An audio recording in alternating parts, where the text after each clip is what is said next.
नमस्कार साथियों, मैं नेहा शर्मा कुंजल क्लासेज में आपका हार्दिक स्वागत और हार्दिक अभिनंदन करती हूँ। उठो जागो तब तक मत रुको जब तक अपने लक्ष्य की प्राप्ति ना हो जाए। उठो जागो तब तक मत रुको जब तक अपने लक्ष्य की प्राप्ति ना हो जाए। तो आपको उठना है, जागना है और अपने मंजिल की ओर कदम बढ़ाना है, क्योंकि अब ज़्यादा टाइम नहीं बचा है और जो 2025 है वो आपके लिए बहुत सारी वैकेंसीज की साल है। तो आपका अभी सिलेक्शन नहीं हुआ तो कभी नहीं हो सकता है। तो हमारे क्या फैमिली में शादी थी, इसलिए मैं 2-3 दिन क्लासें मिस रही, इसके लिए क्षमा चाहती हूँ। और आप देखो, क्लास को ज़्यादा से ज़्यादा लाइक करो, शेयर करो और सब्सक्राइब करो, ताकि मुझे भी मोटिवेशन मिलता रहे। क्योंकि एक गुरु, मुझे और कोई दान दक्षिणा नहीं चाहिए, और गुरुजी को वास्तव में किसी चीज़ की भूख नहीं होती, एक केवल मोटिवेशन की भूख होती है हर गुरु को। तो हमें वही चाहिए, तो ताकि मैं आपके लिए और भी बेहतर कार्य करूं। तो आपको, आपका दायित्व है कि क्लास को रेगुलर रहो, आप लाइक करो, शेयर करो और सब्सक्राइब करो, और रेगुलर रहो। आप रेगुलर रहोगे तो आपको काफ़ी बेनिफिट मिलेगा। तो सूफी आंदोलन हम 2 क्लासों में कंप्लीट कर चुके हैं, और यह है आज का भक्ति आंदोलन। भक्ति आंदोलन, अब इसकी शुरुआत सबसे पहले कहाँ हुई थी? तो इसकी शुरुआत की बात करें तो दक्षिणी भारत में पल्लव शासकों की कि दक्षिणी भारत में पल्लव शासकों का शासन चल रहा था, यानी पल्लव राजवंश था। उसी समय दक्षिणी भारत में भक्ति आंदोलन की स्थापना हुई थी। इसकी पृष्ठभूमि शंकराचार्य जी द्वारा तैयार की गई थी। किसके द्वारा? शंकराचार्य जी द्वारा। आलवार संत 12 थे और नयनार संत 63, यानी इनमें 2 प्रकार के संत आते हैं, एक तो आलवार और एक नयनार। तो आलवार तो थे 12 और नयनार थे 63। फिर है आपका जो संप्रदाय, कौन कौन से संप्रदाय इसमें आपके फिरदौसी, सतारी, निम्बार, कादिरी, शतारी, रामानुज, शंकराचार्य, मतलब कि काफी संप्रदाय आपको पढ़ने को मिलेंगे। आपका रामानुज संप्रदाय। अब रामानुज संप्रदाय के संस्थापक कौन है? तो इसके संस्थापक है रामानुजाचार्य। कौन है? रामानुजाचार्य। अब रामानुजाचार्य जी का जन्म हुआ था तिरुपति नगर, आंध्र प्रदेश में। तिरुपति नगर। मुख्य देव जो रामानुज संप्रदाय है, इसके जो मुख्य और आराध्य देव है वो है राम, श्री राम। गुरु की बात करें तो शंकराचार्य के गुरु का नाम है यमुनाचार्य। रचना है श्री भाष्य। ये जो बातें बता रही हूँ वो आपके रामानुजाचार्य की बातें बता रही हूँ। ये रचना इनकी है। जन्म राम के जो मुख्य देव है, इनके गुरु का नाम यह है। अब रामानुजा संप्रदाय की राजस्थान में 2 शाखाएं हैं। कितनी है? 2। एक तो आपके गलता जयपुर में है और एक है रेवासा सिक्कर में। 2 शाखाएं हैं राजस्थान में, क्योंकि हमें राजस्थान के संदर्भ में पढ़ना है। तो क्वेश्चन बनेगा तो इंडिया लेवल पे कम बनेगा, ये राजस्थान लेवल पे बनेगा। तो 2 शाखाएं हैं, जयपुर में और सिक्कर में। क्लियर? फिर है आपका निम्बार्क संप्रदाय। निम्बार्क संप्रदाय। अब निम्बार्क सबसे पहले आपको संस्थापक, मुख्य पीठ, राजस्थान में पीठ कहाँ है ये ज्यादा इंपॉर्टेंट है। रचना, तो निम्बार्क संप्रदाय के संस्थापक है निम्बार्काचार्य। प्रधान पीठ है वृंदावन। राजस्थान में पीठ की बात करें तो है सलेमाबाद, अजमेर में। निम्बार्क संप्रदाय की पीठ राजस्थान में सलेमाबाद, अजमेर में। रचना की बात करें तो वेदांत परिजात इनकी मुख्य रचना है। संप्रदाय सनकादि। सनकादि संप्रदाय, वेदांत परिजात रचना। राजस्थान में पीठ सलेमाबाद में, प्रधान पीठ वृंदावन में और संस्थापक निम्बार्काचार्य जी। क्लियर?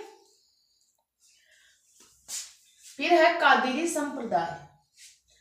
इसके संस्थापक है शेख अब्दुल कादिरी जिलानी। सॉरी, ये भक्ति आंदोलन का नहीं है, कादिरी संप्रदाय। इसको मिक्स यहां से मैं रख कर देती हूँ, ये नहीं है, सॉरी, ये उसका आ गया, मिक्स हो गया है ना। ये आपका सूफी आंदोलन का है ना। तो आपका निम्बार्क और रामानुज संप्रदाय। ये इस स्लाइड में यही करना है, ये आज गलती से यहाँ स्लाइड में आ गया है, ठीक है। तो आप इसका स्क्रीनशॉट ले लीजिए।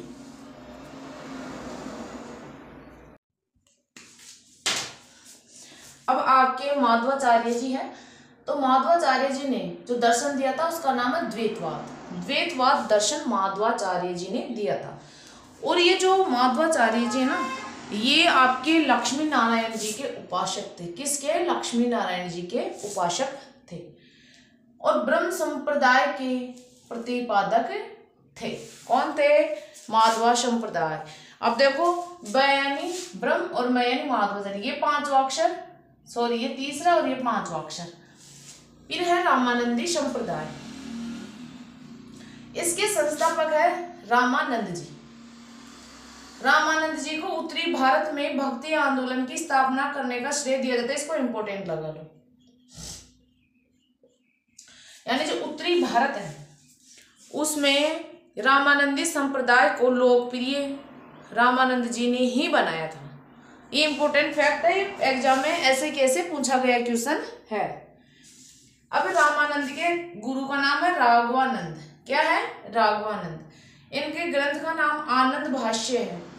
रामानंद के ग्रंथ का नाम आनंद भाष्य। देखो, ग्रंथ, संप्रदाय, ये दो चीजें तो इंपॉर्टेंट है ये इनमें, कि ग्रंथ, ज्यादातर क्वेश्चन ग्रंथ से ही बनते हैं। अब इन्होंने सभी जातियों के बच्चों को शिष्य के रूप में अपनाया था। यानी इन्होंने जाति पाति को नहीं देखा। ये नहीं सोचते थे कि मैं ब्राह्मण हूं तो ब्राह्मण को ही शिष्य बनाऊंगा, या बढ़िया हूं तो बढ़िया को बनाऊंगा। इन्होंने जाति पाति के बंधन को समाप्त करने का प्रयास किया था और उन्होंने सभी जातियों के बच्चों को अपने शिष्य के रूप में ग्रहण किया था। तो ये एकमात्र संत ऐसे थे जिन्होंने सभी जातियों के बच्चों को शिष्य के रूप में अपनाया था। इनका जन्म इलाहाबाद में हुआ था। अब इनके मुख्य शिष्य कौन कौन से थे ये देख लो। अब ये है शिष्य और ये है इनकी जाति। कबीर नाम का एक शिष्य था, इसकी जाति है जुलाहा। जुलाहा था कबीर नाम का शिष्य। फिर दूसरा पीपा था, इसका जो शिष्य वो राजपूत था। फिर तीसरा शिष्य था सरना, वो था कसाई, कसाई जाति का था वो। फिर चौथा शिष्य था रेदास, वो था चमार जाति का। पांचवा शिष्य था धन्ना, वो था जाट जाति का। और छठा शिष्य था सेना, वो था नाई जाति का। यानी इन्होंने बिना किसी जाति पाति के बंधन को समझकर सभी जातियों के शिष्य विद्यार्थियों को अपने शिष्य के रूप में ग्रहण किया था। और इन्होंने एक स्टेटमेंट दिया था, यानी कथन कहा था, वो बहुत इंपॉर्टेंट है, इसके लिए आप इंपॉर्टेंट लगा लो। वो था रामानंद जी का जो कथन है वो है, भगवान मनुष्य के गुणों को देखता है, उसकी जाति पाति नहीं। यानी जो भगवान होता है ना, वो इंसान के गुणों को, कर्मों को देखता है कि इंसान कैसा कर्म कर रहा है, कैसे उसमें गुण है। वो जाति पाति नहीं देखता है। दूसरे संसार में कोई जाति पाति नहीं है, ये स्टेटमेंट रामानंद जी ने दिया था, इसको इंपॉर्टेंट लगा लो। आप इसका स्क्रीनशॉट ले लीजिए।